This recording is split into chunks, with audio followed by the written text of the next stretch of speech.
Oke, saya mulai ya. Selamat pagi, Assalamualaikum warahmatullahi wabarakatuh. Di jam saya 7.30 pas nih. Baik ya, kita masuk materi yang ketiga atau pertemuan yang keempat. Kita bahas tentang proses bisnis dan klasifikasi dari enterprise.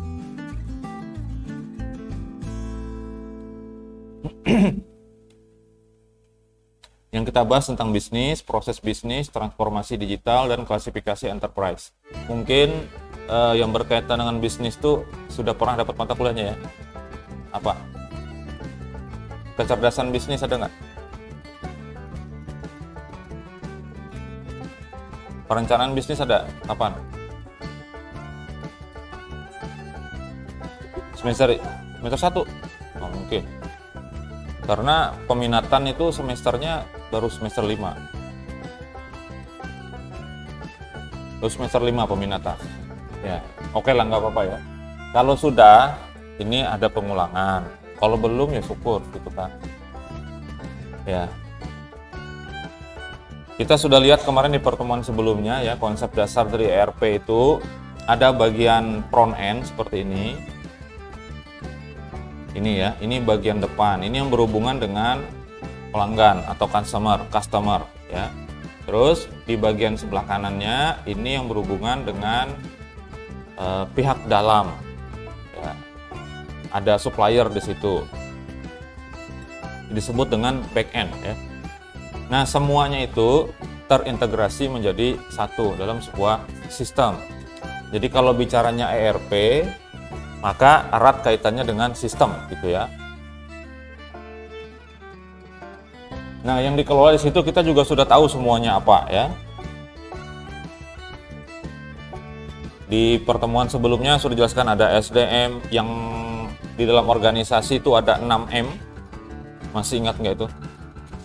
Ada man, ada money, ada mesin, ada material, ada method, ada market. Terus ada lagi 6 di manajemen. Kalau yang organisasi ada 6 juga, 6M. Kalau yang di manajemen ada apa? Ingat nggak 6 juga itu?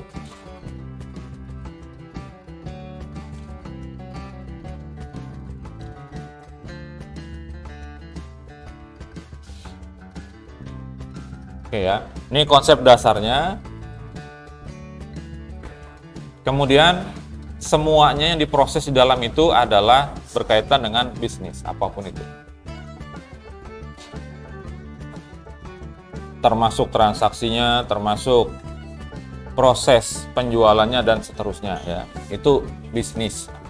Bisnis itu kita artikan secara umum adalah urusan. Jadi apapun urusannya, itu bisnis namanya. Saya mau ke ini, mau ke itu, namanya bisnis secara umum gitu ya. Tapi dalam konteks ekonomi nanti bisnis itu beda lagi. Ya.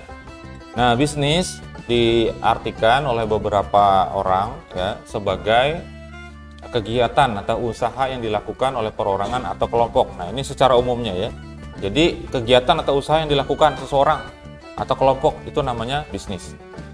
Terus ada lagi yang mengartikan bisnis itu aktivitas yang memang disengaja dilakukan untuk menyediakan barang dan jasa yang diperlukan oleh orang lain. Ya. Ada lagi yang mengartikan bisnis itu sebagai organisasi. Ya, jadi kalau tadi itu pekerjaannya, kemudian sekarang diterjemahkan sebagai organisasi yang menyediakan barang dan jasa. Tujuannya untuk memperoleh keuntungan, to earn profit. Ini tujuannya bisnis ya. Yang di bawah kurang lebih sama ya pengertiannya. Yang bisnis itu diorganisasi oleh individu atau organisasi ya untuk memproduksi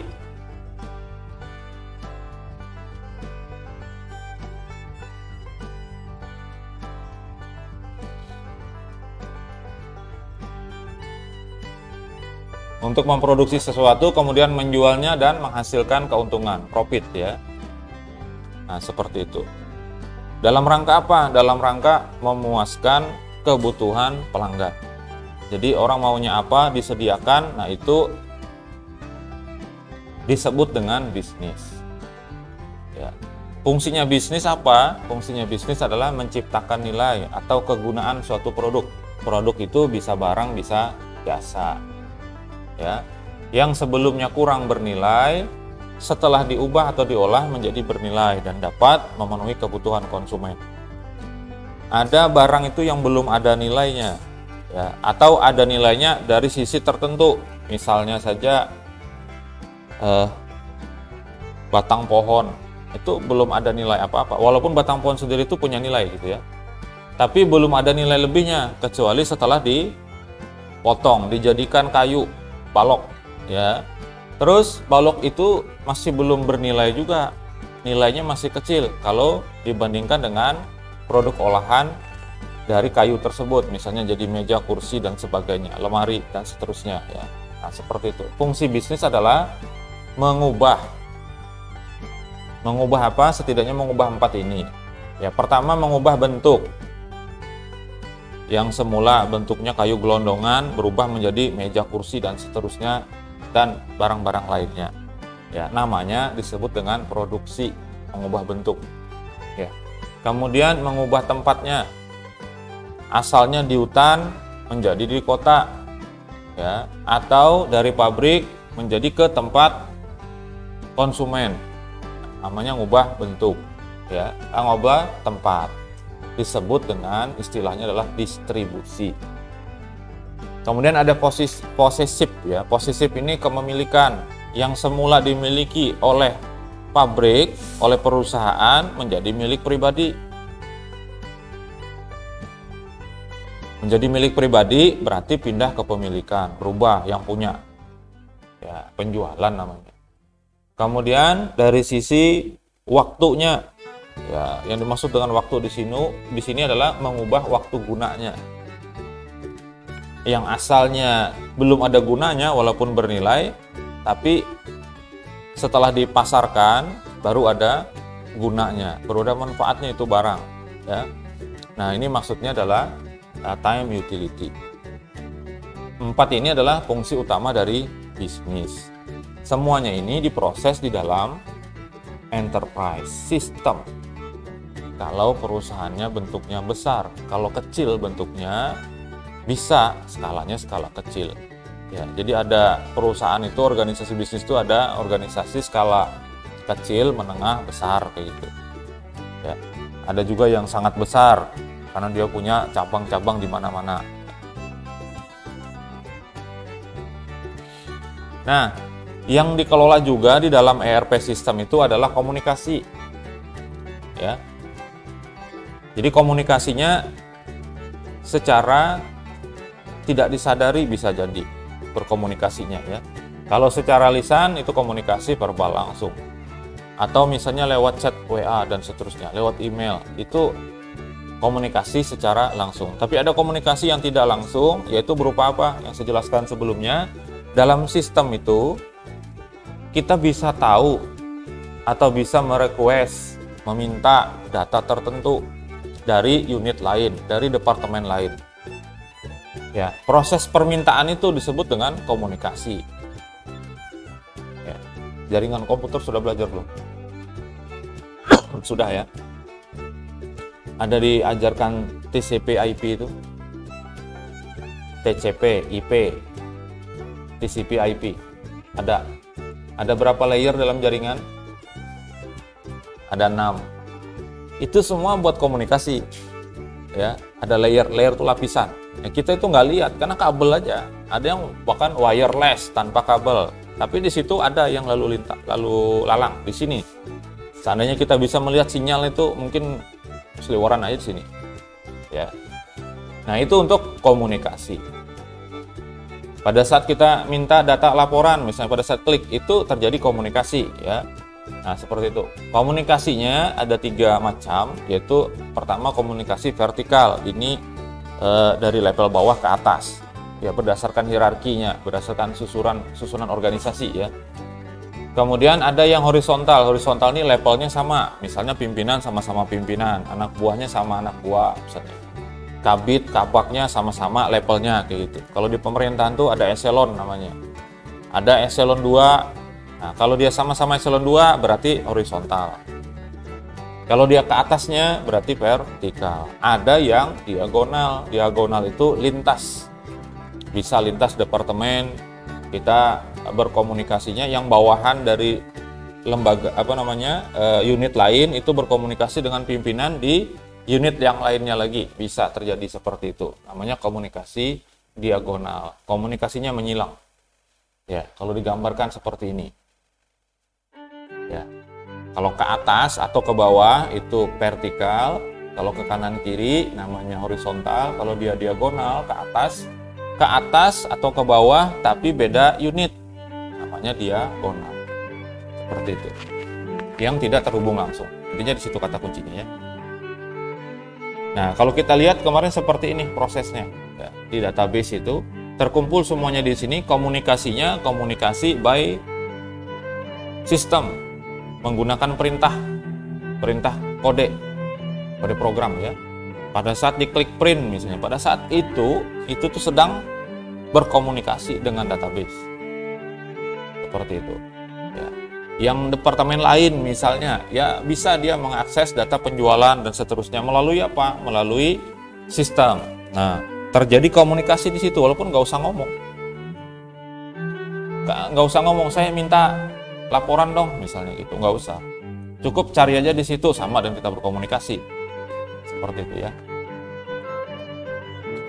Komunikasinya dalam bentuk digital. Ini bentar lagi habis nih slide-nya. Dikit ya. Ya. Unsur komunikasi dalam organisasi, dalam sistem juga sama ya.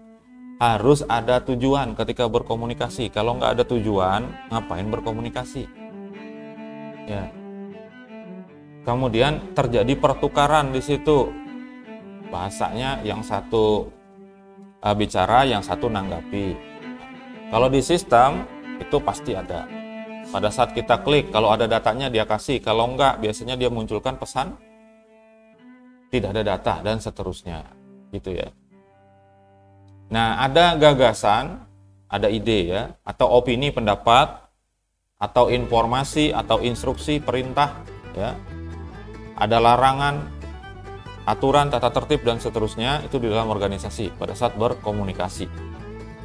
Ya, komunikasinya bisa dilakukan melalui saluran personal atau impersonal. Jadi bisa secara pribadi, bisa juga secara kelompok. Komunikasinya bisa menggunakan simbol atau sinyal atau gestur. Ya, kalau pakai simbol, kalau di komunikasi medsos ya, bisa diwakili dengan smiley atau stiker. Ya, tapi hati-hati itu. Ya, bisa salah. Kalau salah pencetnya beda juga maknanya, karena gambar itu bisa mewakili langsung secara keseluruhan ya. Harusnya yang dipencet yang gambarnya senyum malah kepencetnya cemberut, orangnya bisa salah paham. Seperti itu ya. Terus komunikasi yang dilakukan di dalam organisasi atau sistem itu harus punya misi untuk mencapai tujuan organisasi. Ya. Di dalam ERP terutama ya hampir tidak ada yang tidak untuk tujuan pencapaian organisasi. Karena semuanya di-set memang seperti itu ya. Memang di-set untuk mencapai tujuan.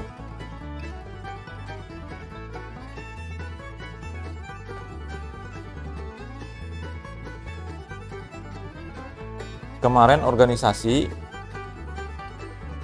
sudah tahu kan definisinya ya, untuk mencapai tujuan tertentu. Nah, langkah-langkahnya juga langkah-langkah tertentu yang dilakukan. Nah, seperti itu. Sampai sini dulu ada pertanyaan nggak terkait dengan proses bisnis di posisi awalnya dan komunikasi? Nggak ada. Lanjut ya, kita masuk ke proses bisnis. Kalau tadi berhubungan dengan bisnisnya, sekarang prosesnya.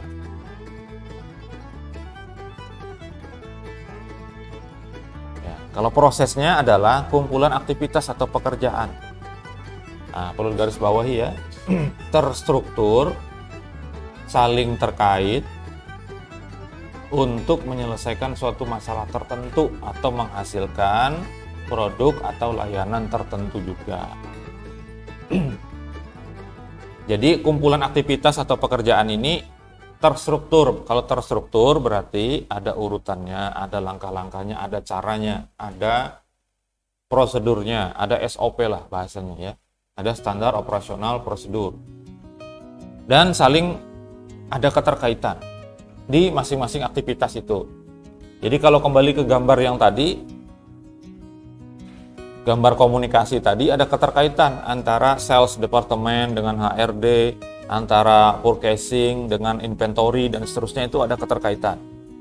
Ya, karena pada saat terjadi penjualan, maka gudang juga tahu bahwa barang berkurang. Ya, bagian keuangan juga tahu bahwa ada uang masuk karena ada penjualan. Nah, seperti itu. Terkait ya. Dan ditambah lagi harus bisa diukur, terukur. Jadi kalau tujuan bisnis itu harus ada targetnya jelas. Misalnya penjualan itu harus berapa targetnya ya, walaupun nanti bisa jadi lebih bisa jadi kurang dalam prakteknya, tapi harus ada targetnya, minimal yang harus dicapai itu apa. Sama dengan ketika kuliah, lulusnya itu ditarget berapa tahun ya. Ada yang menargetkan 7 tahun lulus, pokoknya paling lambat 7 tahun saya Pak. Itu bukan target namanya. 7 tahun memang harus sudah dikeluarkan ya. Kalau memenuhi syarat untuk dikeluarkan dalam arti diluluskan kalau memenuhi syarat, tapi kalau enggak dikeluarkan beneran ya. Karena beda antara mundur berhenti ya dengan dikeluarkan tuh beda. Kalau berhenti mundur nanti masih bisa dipakai kalau masuk ke perguruan tinggi lain, bisa ditransfer, masih bisa dikonversi. Tapi kalau dikeluarkan namanya DO, di drop out, itu nggak bisa. Tidak ada transkrip nilai berarti. Nah, kalau mundur masih ada transkrip nilainya, masih bisa dipakai di tempat lain. Jadi harus ada target. Ya. Terus selain waktunya tadi, ya, harus juga ditargetkan mau dapat IPK berapa. Ya. Nah, penekanannya pada bagaimana pekerjaan dijalankan dalam organisasi, itu namanya proses, ya. Bagaimana caranya itu. Nah, sifatnya juga spesifik, ya, karena beda-beda nih nanti setiap bagian beda-beda, cara mengerjakannya beda-beda.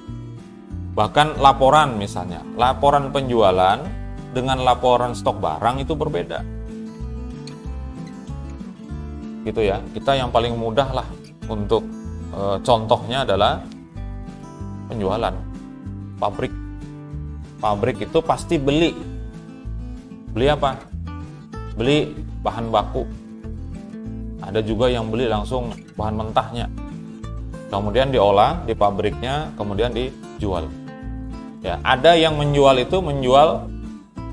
bahan baku dari mentah, diolah jadi bahan baku aja, dijual lagi ke perusahaan lain yang nanti mengolah menjadi barang jadi. Nah, seperti itu ya. Harus jelas awalnya, akhirnya, kapan ini harus diselesaikan, kapan dimulainya, dan seterusnya. Ya. Nah, kemudian proses bisnis itu harus terus dikembangkan. Jadi dilihat dulu ya. Ini mulainya dari sebelah kiri ya. Mulai dari sebelah kiri. Mau ditulis ke atas, kayaknya kurang mantap lah, jadi dibikin ke samping itu aja. Awal mulanya itu malah mau saya balik tulisannya ya, jadi kita lihatnya harus ke atas kakinya. Kayak sensasinya nggak ada kalau ke atas gitu ya. Ya, mulainya di sebelah kiri. Jadi pengembangan proses bisnis itu dimulai dari mendokumentasikan proses awal, didokumentasikan. Kemudian menetapkan standarnya, ukuran. Ya, measurement itu ukuran. Ya, ditetapkan standarnya seperti apa dari yang ada itu tadi, kemudian ikuti prosesnya, lanjutkan, jalankan prosesnya, kemudian ukur lagi. Diukur lagi apanya, performance-nya, kinerjanya diukur. Nah, ada peningkatan atau tidak? Ya. Kalau tidak ada peningkatan, berarti harus ada yang diubah, harus ada yang disesuaikan. Terakhir, sampai dia mengidentify, ya, diidentifikasi dan diimplementasikan pembaruannya apa, improvisasinya yang didapat dari proses pengembangan code itu apa, diterapkan. Ya. Nah, proses ini balik lagi nanti ke sini lagi. Karena harus ada pengembangan terus-menerus. Kalau tidak akan bisa berhasil tuh nanti. Tujuan bisa tidak tercapai, ya. Jadi organisasi itu harus mengikuti dan memanfaatkan perkembangan teknologi agar bisa bertahan. Kalau nggak bisa. Contoh ya. Memasarkan produk itu kalau dulu lewat iklan kertas, lewat player, lewat selebaran dan seterusnya, ya. Kalau masih seperti itu sampai hari ini, maka bisa dipastikan nanti ketinggalan. Ya, seperti yang di tiang listrik sering lihat ya, yang ditempel di tiang listrik itu apa? Kebanyakannya apa? Sedot WC. Apalagi? Selain sedot WC, potong rumput. Pernah lihat? Apalagi? Pinjaman. Butuh dana cepat katanya gitu. Ada di tiang-tiang listrik gitu. Ya, memang di satu sisi ya efektif. Kenapa? Ada efektifnya, ada enggak? Kalau dekat-dekat lampu merah misalnya efektif itu, karena orang berhenti kan, lihat nggak ada kerjaan, lihat lampu merah aja, lihat sana sini dulu ya kan. Nah, kelihatan lah itu kan. Tapi kalau dia tidak mengubah polanya menjadi digitalisasi, jadi bukan dirubah dalam arti tidak memakai lagi yang versi lama, enggak, tetap, tapi dia harus juga ikut menggunakan teknologi. Ya, kalau enggak bisa nanti nggak bertahan. Iklan sedot WC itu ada yang pasang di Google AdWords. Di Google iklan Google itu ada sudah. Sedot WC Palangkaraya, saya pernah lihat iklannya. Ya. Jadi sedot WC di Palangkaraya sudah pasang iklan di Google. Berani. Karena biayanya murah aja. Tergantung kita mau ngasih bid berapa per kliknya. Misalnya punya duit 100.000. Pasang iklan di Google misalnya ya. Kita hargai satu kliknya berapa? Kalau misalnya kita hargai Rp1.000 per klik.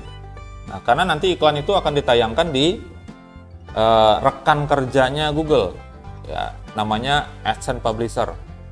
Ya. Nanti ada situs-situs lain yang menayangkan iklannya. Nah, dikasih ke situ.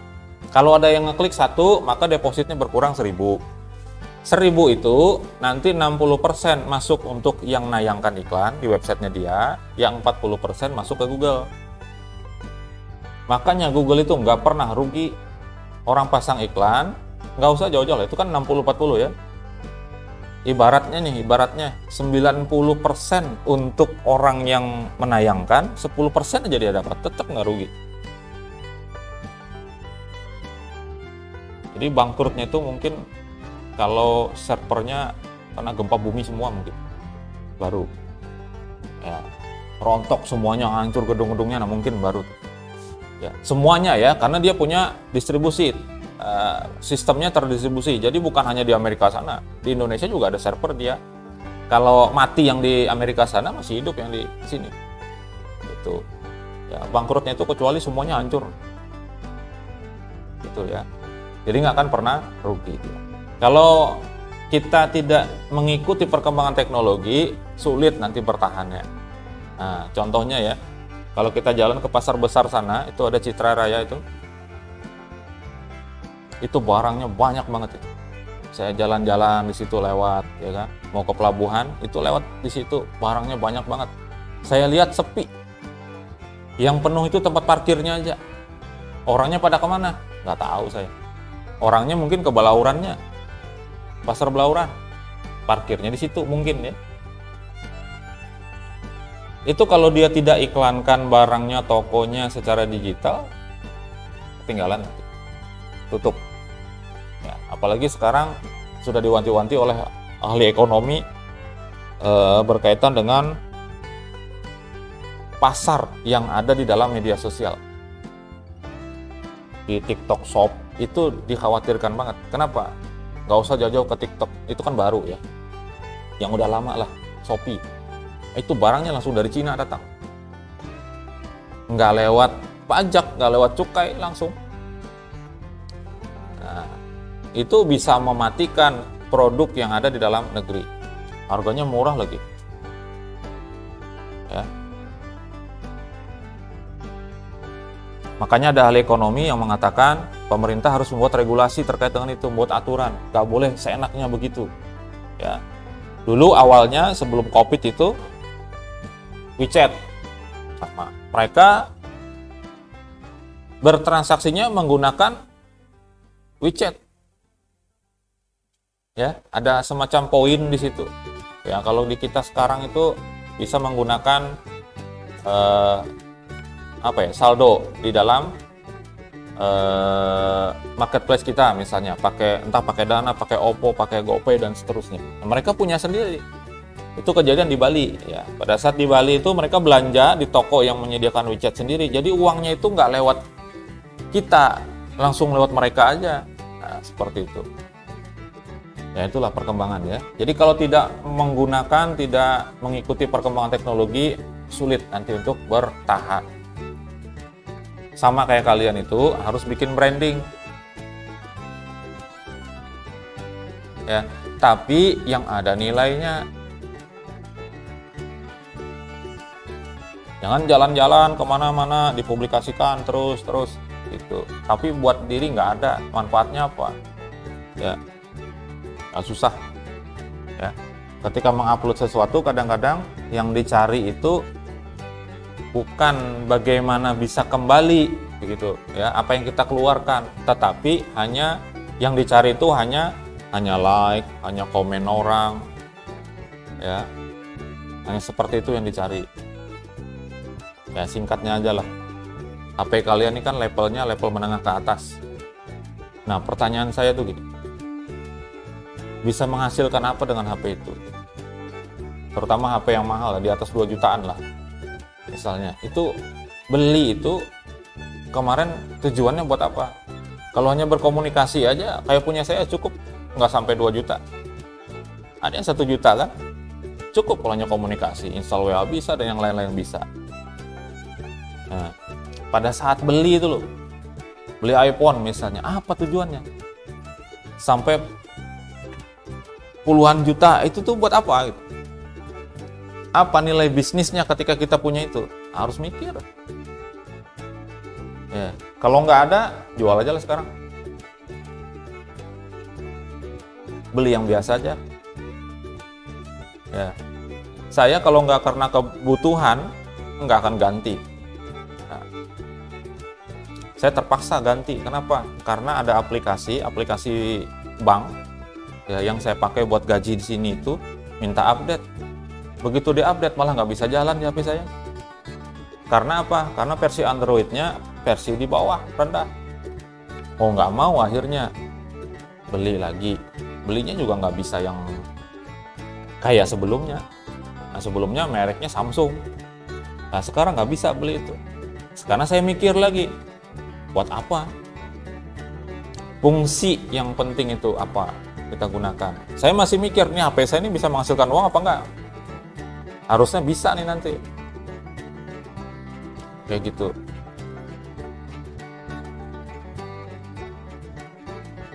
Ada pertanyaan nggak? Ada. Transformasi digital, karena semuanya sekarang sudah berubah, ya. Jadi transformasi itu adalah alih rupa. Jadi yang semulanya manual menjadi digital, gitu. Tapi perubahannya itu jangan salah paham ya. Mengubah dari bentuk manual ke bentuk digital, bentuk komputer yang bisa dibaca komputer, namanya bukan digitalisasi. tapi digitisasi, itu bahasa Indonesianya. Susah ya, bacanya susah. Digitisasi itu perubahan dari gambar, dari teks menjadi file komputer yang bisa dibaca oleh komputer. Tuh. Ya, tapi kita lebih familiar menggunakan kata digitalisasi. Digitalisasi itu menerapkan digital, kayak gitu. Kita jadikan digital semuanya, sistemnya dan sebagainya, prosesnya digital semuanya. Nah, itu digitalisasi namanya. Ya, transformasi ini perubahan, alih rupa, aktivitas, proses, model bisnis yang semula konvensional menjadi digital ya, secara keseluruhan memanfaatkan perkembangan teknologi. Tujuannya adalah meningkatkan efisiensi, mengelola risiko, dan menemukan peluang bisnis baru. Dalam dunia digital itu banyak terbuka peluang bisnis. Ya. Bahkan hari ini harusnya teknologi itu bisa digunakan untuk menghasilkan sesuatu. Contohnya apa? Contohnya AI itu. Ya, kecerdasan buatan. Artificial intelligence itu harus bisa digunakan. Jangan melulu menggunakannya itu untuk nyari jawaban kuliah. Pakai chat GPT, cari jawaban. Karena ketahuan bahasa yang digunakan itu beda dengan bahasa kalau disusun oleh manusia. Susunan kata dan sebagainya itu ketahuan beda. Ya. Makanya saya minta tulis tangan. Walaupun saya tidak bisa juga menjamin teks kontennya itu memang murni hasil pemikiran. Bisa jadi yang mikir itu chat GPT juga, cuman tinggal disalin aja. Tapi setidaknya ya ada yang saya nilai lah usaha. Kalau semuanya dikerjakan chat GPT, apain? Mati aja. Ya, apain hidup?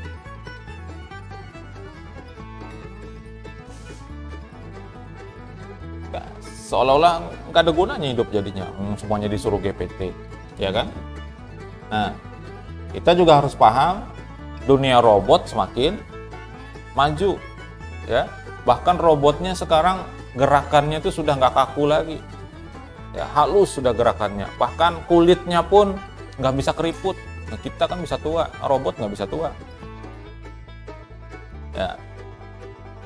Jadi perkembangan robotika dan artificial intelligence itu sudah sampai kepada tahap mengkhawatirkan. Makanya PBB sampai bilang harus ada batasan nih penggunaan AI. Kalau enggak bahaya. Yang pasti dulu yang paling utama, kalau robotika tuh semakin berkembang, pengangguran di mana-mana, karena orang akan lebih memilih menggunakan robot daripada manusia. Kenapa? Nggak perlu digaji, satu, dan dia nggak akan nuntut, dimarahin juga diam aja robotnya, ya. Kerja paksa, dia nggak akan mengeluh, paling-paling error, sudah selesai. Habis itu diinstal ulang, jalan lagi. Manusia diinstal ulang. Nah itu. Ya, di bank aja sudah mulai berkurang tuh teller. Kenapa? Karena proses terima uang dan ngasih uang sudah bisa pakai mesin, ya kan? Ada mesin setor tunai sekaligus jadi ATM situ. Jadi kalau orang nyetor tunai nggak usah ke bank lagi, lewat mesin aja cukup. Nah, gitu ya. Berarti orang berkurang. Nah, kalau nggak punya keahlian, ya selamat menikmati.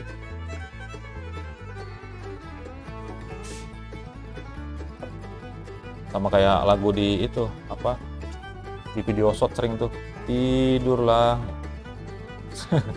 gitu ya. Arahnya kemana transformasi digital? Arahnya ada dua, arahnya ke dalam dan keluar. Ya, kalau ke dalam dari sisi enterprise organisasi yaitu meningkatkan efektivitas dan kinerja. Ya. Semakin efektif, semakin efisien. Nah, itu yang diinginkan dari transformasi digital, dari proses yang sebelumnya manual menjadi digitalisasi.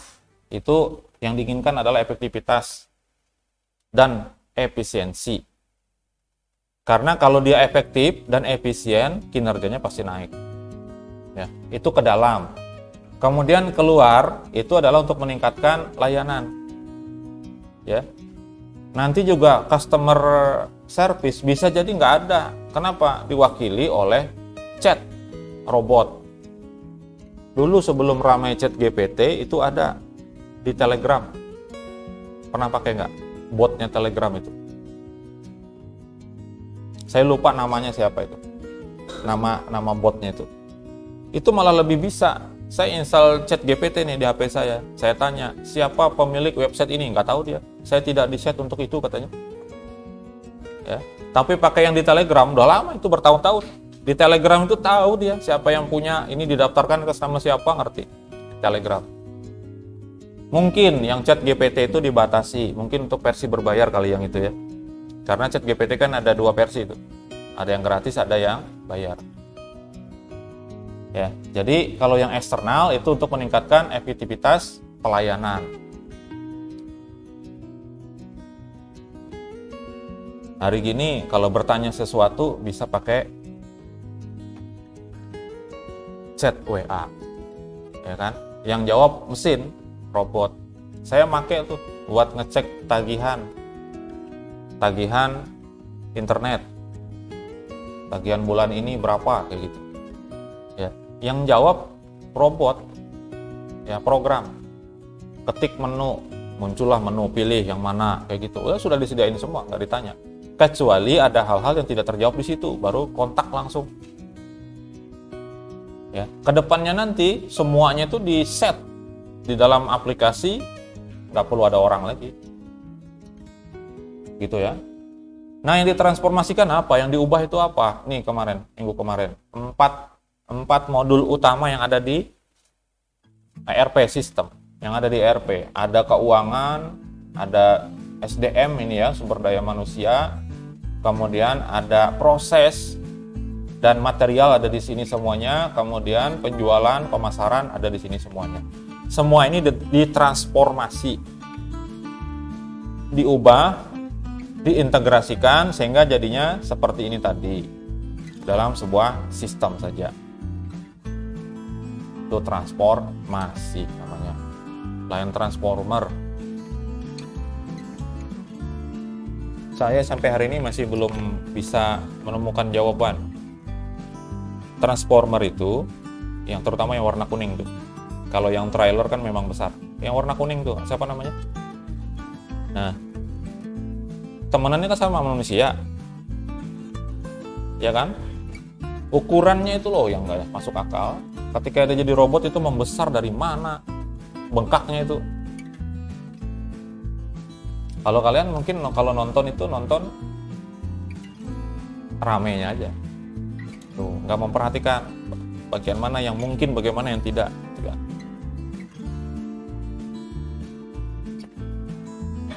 Kalau nonton tuh sambil diperhatikan, biar tahu ini gimana sih. Nonton Upin Ipin misalnya. Kalau saya bukannya sekedar nonton menikmati tayangannya, ini gimana cara bikinnya ini? Ini susah banget ini bikinnya nih. Kenapa? Karena orangnya itu pandai banget menghayal. Ya, menghayal apa? Menghayal mengingat tekstur wajahnya Upin Ipin. Dari belakang, dari muka, dari samping, itu ketahuan itu Upin Ipin. Ya. Belum lagi karakter yang lain. Ya, itu digital. Ada pertanyaan nggak? Habis nih kayaknya nih. Belum. Klasifikasi enterprise ya, setidaknya ada 7 klasifikasi. Yang pertama adalah Enterprise Business System (EBS) ya. Lalu Enterprise Application. Ada lagi Enterprise Collaboration System, nama-namanya macam-macam ya. Ada Enterprise Resource Planning (ERP). Ada Customer Relationship Management (CRM). Nanti kita coba ya menggunakan aplikasi. Ada aplikasi untuk ERP ini, ada khusus, ada yang versi gratisnya. Ya, bisa kita gunakan nanti. Ada Business Intelligence ya. Kemudian ada Business Process Re-engineering. Ya. Di Business Intelligence salah satu bukti dari atau bentuk nyata dari Business Intelligence itu adalah kalau kita browsing barang, nyari barang tertentu di aplikasi marketplace ya, Katakanlah misalnya nyari skincare misalnya. Coba aja perhatikan di bagian bawahnya itu ada rekomendasi. Rekomendasinya itu biasanya berhubungan dengan apa yang kita cari. Ya. Dia bisa membaca pola kita. Kita nih paling seringnya nyari apa. Terus dia juga tahu kita sering memfilter apanya. Misalnya harga dari yang murah, termurah sampai ke yang termahal, kayak gitu ya. Nah, dia tuh bisa mengenali. Dia nyimpen data kita. Jadi pada saat dia memberikan rekomendasi, yang direkomendasikan itu apa? Yang harganya level-level kita gitu. Barangnya barang yang kita cari sebelumnya, dikasih juga di bawah. Seperti itu. Itu bagian dari bisnis intelligence, kecerdasan bisnis. Nah, apa saja? Pertama, EBS. Ya, EBS ini aplikasi berbentuk e-commerce, marketplace segala macam, berbasis web. Cara nginstalnya praktis ya, mudah. Bisa diakses dari mana saja, tingkat keamanannya tinggi, manajemen data terintegrasi. Ini saya dapat referensi dari buku Ajar ERP. Di perpustakaan ada 3 aja bukunya. 2 dipinjam, tinggal 1 kayaknya. Covernya warna hitam. Ya. Saya dapat dari situ ya. Jadi ada EBS seperti itu, kira-kira karakteristiknya. Terus ada enterprise application. Ini perangkat lunak yang menyediakan logika dan alat bisnis. Jadi logiknya juga disediakan di aplikasi. Ya, kemudian bisa memodelkan proses bisnis organisasi. Jadi misalnya ya, penjualan itu larinya dari mana? Dari sini, lari ke sini, lari ke sini, ke sini. Itu proses. Ya, dia bisa memodelkan itu. Nah, pemodelan sendiri masuknya nih ke ini ya, ke mata kuliah arsitektur enterprise. Itu cara memodelkan bisnis di enterprise itu banyak caranya. Salah satunya bisa menggunakan notasi UML. Nah, selama ini tahunya UML itu buat bikin program. Ya, ada use case, ada apa lagi? Use case.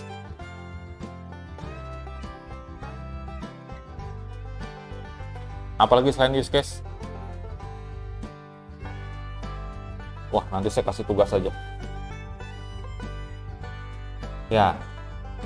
Kemudian enterprise application bisa digunakan oleh seluruh organisasi dengan banyak departemen. Masih dia bisa mendukung itu ya. Nah, ada lagi ECS.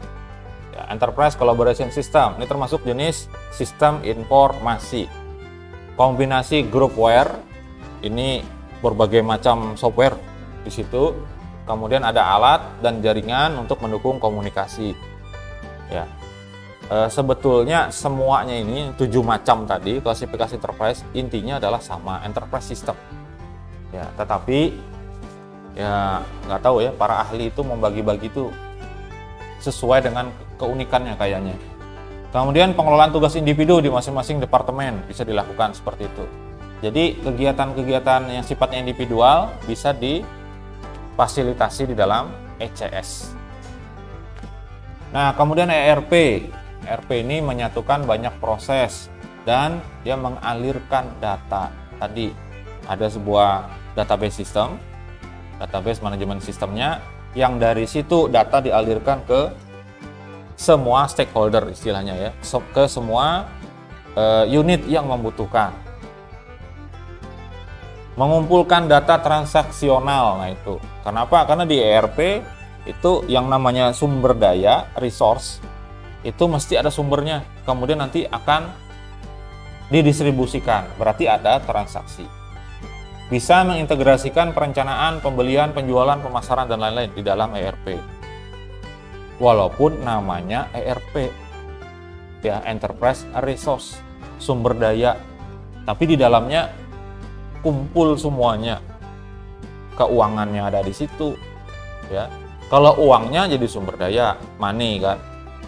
Tapi kalau prosesnya, pengelolaan keuangannya, ya tidak termasuk resource, ya. Tapi dia ikut di situ. Tidak termasuk resource itu dalam arti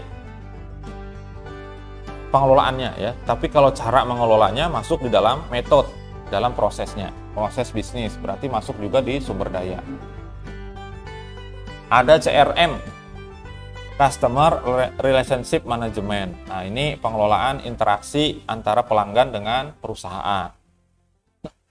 Biasanya kalau di perusahaan besar itu, kalau di produknya itu ada di belakang, biasanya itu ada konsultasi gratis atau lupa, pakai nomor teleponnya pun gratis, biasanya 0800 ya, seperti itu. Tapi itu masih manual karena nelpon ya. Sekarang sudah dirubah, bentuknya apa? Menggunakan help desk namanya. Kita bisa bertanya di situ, bisa melaporkan sesuatu di situ ya. Ini untuk meningkatkan hubungan bisnis dengan pelanggan. Karena yang namanya pelanggan itu kalau tidak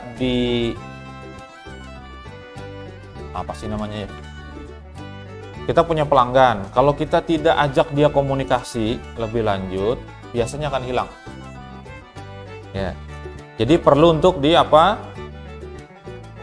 kalau bahasa ininya itu diikat atau dipegang gitu ya, supaya dia nggak kemana-mana, nanti paling tidak ditanya kabarnya dan sebagainya. Nah, seperti itu. Supaya pelanggan itu merasa diperhatikan, maka dia nggak akan kemana-mana. Oh, di sini bagus nih layanannya, kita ditanyain dan sebagainya. Ya, sama dengan marketplace. Kalau yang memasukkan nomor WA ke dalam sistemnya itu sering dapat WA tuh. Jangan lewatkan barang kesayangan Anda, barang favorit Anda, karena kita milih favorit diingatkan ke kita. Ini masuk dalam kategori ini, CRM, Customer Relationship Management ya. Mengumpulkan data dari berbagai saluran komunikasi, apa aja dipakai. Email kita dikirimin juga ya, lewat WA, lewat SMS dan seterusnya. Kemudian business intelligence ya. Ini teknologi yang mengubah data mentah menjadi informasi untuk mendorong tindakan bisnis. Terkait di dalamnya adalah DSS atau SPK, sistem pendukung keputusan. Itu masuk di situ.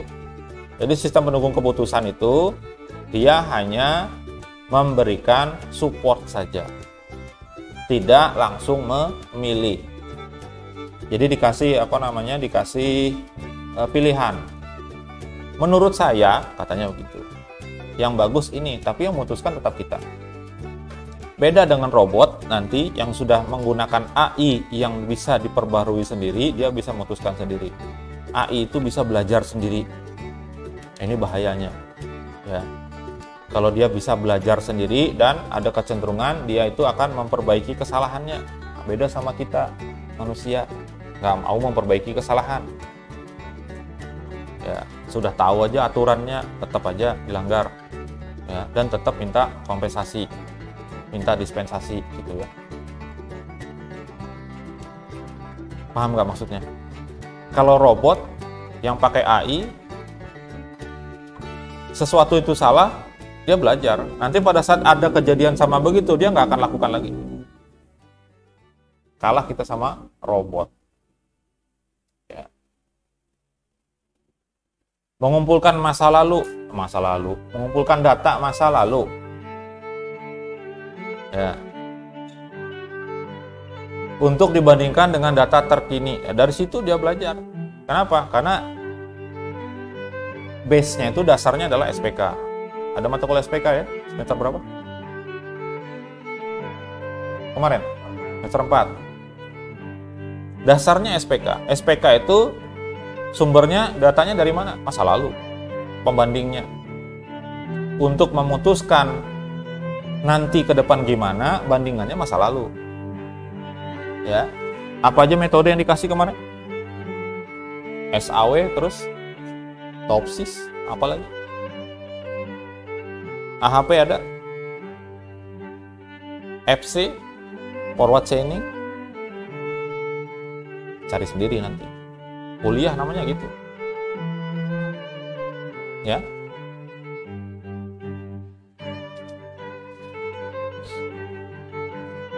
yang di TA ini masih sedikit yang membahas tentang enterprise atau arsitektur dari enterprise.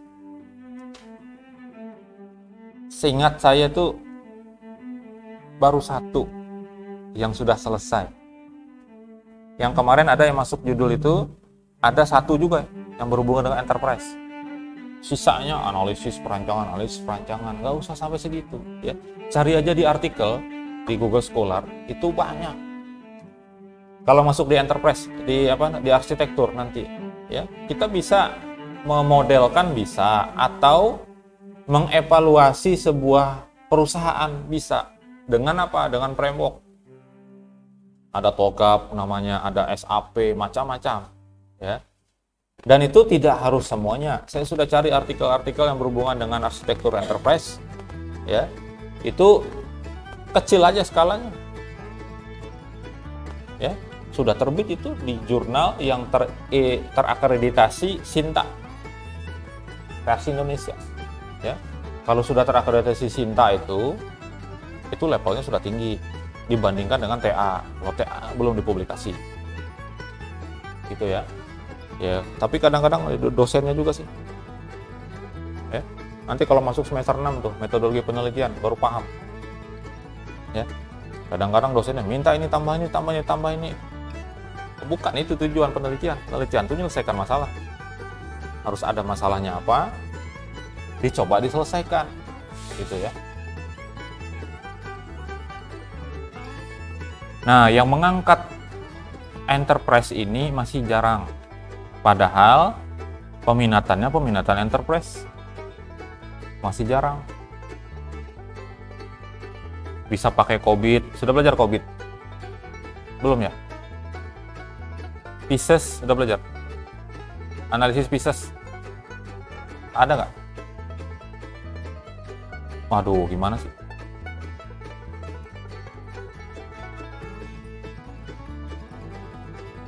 Cara mengevaluasi sebuah organisasi dengan COVID 5 yang terbaru. Bisa. Pakai itu aja untuk TA bisa. Ya. Yang terakhir, Business Process Reengineering, BPR ya. Ini bukan bank perkreditan rakyat. Business Process Reengineering, melakukan rekayasa ulang bisnis dengan fokusnya pada analisis dan desain alur proses bisnis. Jadi untuk mengubah ya, kalau dia diperlukan mengubah alur bisnis seperti apa itu dirubah, diperbaiki. Ya. Kemudian mengoptimalisasi subproses yang berulang. Kalau kita belajar di pemrograman.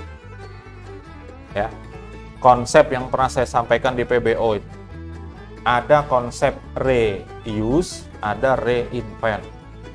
Kalau reinvent berarti kita bikin lagi, ya. Ini arahnya ke sini nih, optimalisasi subproses yang berulang. Gimana caranya? Hanya satu aja, tapi bisa dipakai sama-sama. Seperti itu, namanya reuse konsepnya, digunakan kembali. Kemudian melakukan restrukturisasi radikal pada organisasi. Ini mengubah struktur secara total. Harus dirombak. Ini tidak akan meningkatkan produktivitas organisasi, perusahaan. Maka melalui BPR itu bisa dirombak tuh. Ini nggak usah aja nih, ada nih sub bagian yang ini nih, nggak perlu, misalnya gitu. Di pemasaran misalnya, ada bagian periklanannya, bagian ngurus iklan, ada bagian yang lain-lain, ada bagian medsos dan sebagainya. Nah, nanti ditelaah menggunakan BPR, ya itu bisa dihilangkan sebagian yang tidak perlu. Nah, kemudian transformasi bisnis, tadi ngubah, transformasi menjadi proses digital by system ya. Kemudian manajemen perubahan proses bisnis. Setiap perubahan dalam proses bisnis itu dicatat, disimpan. Dulu seperti ini, sekarang begini. Habis itu yang sekarang ini berubah lagi, jadi sekarangnya lagi, sekarang. Itu masih ada catatannya semua. Ya, di situ masuk business process reengineering. Ada pertanyaan nggak?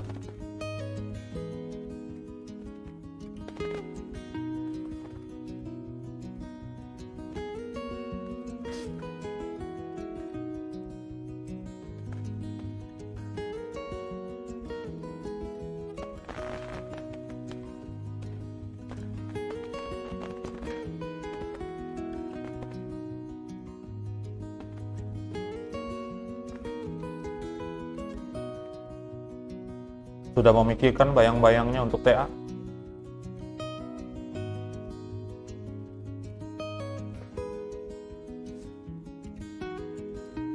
Paling nggak semester 5 ini sudah ada bayangan. Nanti masuk semester 6,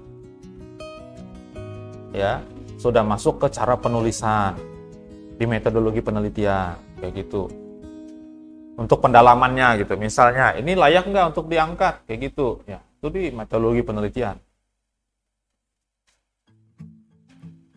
Ya, nanti mungkin di bagian akhir-akhir saya tampilkan beberapa judul penelitian orang yang sudah diterbitkan, bahkan itu sudah disitasi orang banyak, sudah dikutip. Nah, kalau dikutip orang banyak itu berarti nilainya tinggi, besar, ya. Saya sempat berdebat, ada saya ceritakan tentang analisis Pisces di prodi pada saat pembahasan judul. Ada mahasiswa semester 7 sekarang mengajukan judul analisis Pisces saja terhadap suatu proses di kantor tertentu. Yang bilang, wah ini nggak boleh nih, kurang. Pisces itu hanya bagian terkecil, hanya bagian kecil aja dari TA selama ini. Saya bilang, yang ngasih judul saya. Mahasiswa tuh nanya, judulnya apa ini? Analisis Pisces. Analisis Pisces itu bisa digunakan untuk sistem yang sedang berjalan, yang masih manual bisa dipakai, ya, karena ada singkatan Pisces itu, ada performance, ada information, ada ekonomi, ada kontrol, ada efisiensi, ada service. Jadi dilihat dari 6 sudut itu, ya, dilihat apa yang harus dirubah, apa yang harus diperbaiki, seperti itu. Itu bagian kecil aja dari TA selama ini katanya. Dosen lain jawab, dosen aja, iya, yang selama ini itu salah katanya. Yang selama ini ada itu nggak sesuai, tapi diikutin oleh adik-adiknya yang lain. Jadi jangan kayak gitu nanti, ya.